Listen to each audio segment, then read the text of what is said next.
ही रहते हैं और ज़रूरी नहीं है उस समय आप उसको पकड़ो। यदि नहीं पकड़ोगे आप तो बहुत ही मुश्किल है। यदि पकड़ भी लेकिन लिया आनंद उसके जी वो बाद लोगों को 10-15 कम्युनिकेट मिनट, करना भी बहुत हाँ मुश्किल है। 10-15 मिनट लेकिन काफी क्रूशियल हैं। अगर उतनी भी यस, जानकारी मिल जाए तो आप बहुत ट्रू। नुकसान बचा सकते हैं, कम से कम जान का नुकसान तो बचा ही सकते हैं। जी, जी, बिल्कुल, मगर वो हो सकता है इस बार जैसे है कि रडार से वो पकड़ा नहीं गया है। मुझे जहाँ तक ये है, ये तो अब जब पोस्टमार्टम एनालिसिस होगी, जब उसको दोबारा से देखा जाएगा क्या सुरकंडा रडार ने इसको जी कैप्चर आनंद जी, आप अपनी किया बात या जारी नहीं किया। रखिएगा, लेकिन हम अपने दर्शकों को बता दें, देखिए ये तस्वीरें सामने आ गई हैं। सेना कैसे यहाँ पर राहत और बचाव के काम में जुटी हुई है, लोगों को कैसे बाहर निकाला जा रहा है। देखिए ये तस्वीरें सामने आई हैं सेना के रेस्क्यू ऑपरेशन की, क्योंकि जहाँ पर मलबा आया है वहाँ पर जो इमारतें हैं, वहाँ पर जो लोग थे, उनको वहाँ से बाहर निकालने का काम जारी है और उसकी ये तस्वीरें सामने आ चुकी हैं। तो एक हम दो तस्वीरें इस वक्त आपको दिखा रहे हैं। एक तरफ सेना के ऑपरेशन की तस्वीरें जहाँ पर वो लोगों को बचाने के लिए काम में जुट चुके हैं। जानकारी ये है कि 10 मिनट में ही यहाँ पर पहुंच चुकी थी सेना की पहली टुकड़ी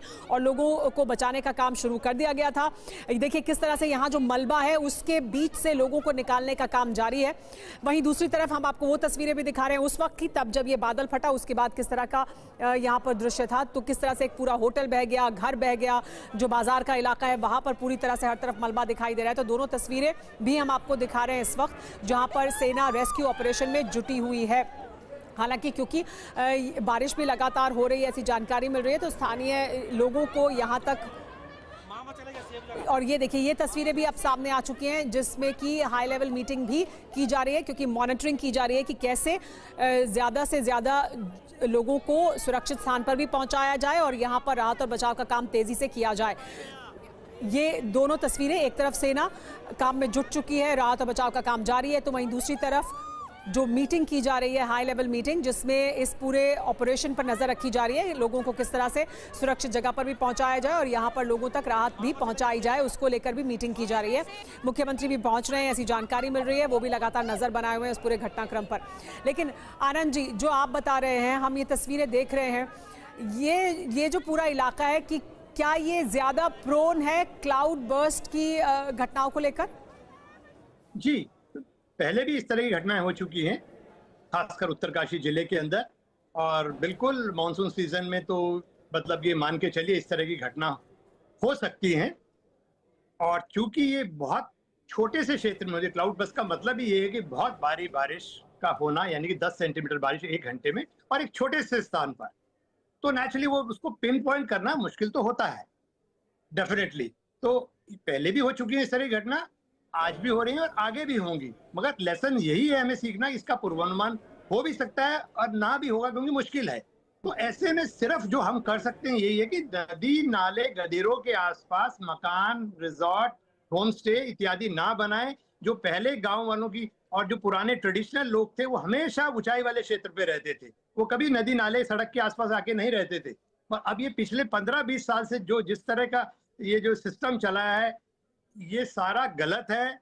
और मैंने पहले भी वहां रहते हुए भी ये कहा था कि हमें डेवलपमेंट पे ध्यान देना होगा, नदी नाले खाले से दूर रहना होगा, क्योंकि भारी बारिश, बहुत भारी बारिश और अत्यधिक भारी बारिश एक एक मतलब नॉर्मल फीचर है मानसून सीजन का पहाड़ी क्षेत्रों में, खासकर उत्तराखंड और हिमाचल में।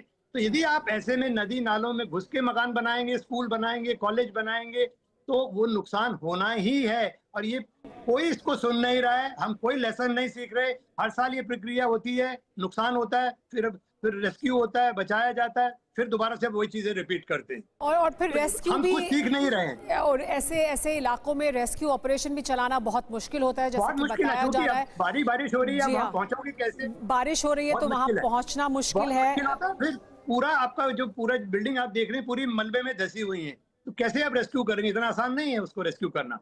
जी हाँ, जाहिर सी बात है। और जो अभी जानकारी मिल रही है उसके मुताबिक ये बताया जा रहा है कि 150 सेना के जवान हैं जो इस वक्त रेस्क्यू के काम में जुटे हुए हैं। स्थानीय एजेंसीज भी यहाँ पर पहुँच रही हैं, अलग अलग टीम्स को भी रवाना किया गया है। लेकिन क्योंकि देखिए मौसम इस तरह का है, क्योंकि यहाँ बारिश हो रही है, ये जो इलाका है वो इस तरह का पहाड़ी इलाका है जहाँ पर इस तरह की बारिश के दौरान हेलीकॉप्टर भी उड़ान नहीं भर सकते हैं संभवतः। इस वजह से यहाँ पर तेज़ी से टीमें पहुँच भी नहीं सकती हैं, उन्हें सड़क मार्ग का ही इस्तेमाल करना होगा यहाँ तक पहुँचने के लिए।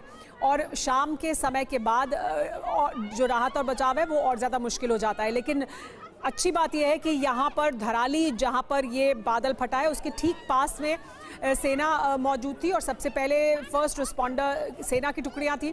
150 जवान मौके पर पहुंच भी चुके हैं, काम में जुट भी चुके हैं, लोगों को बचा रहे हैं।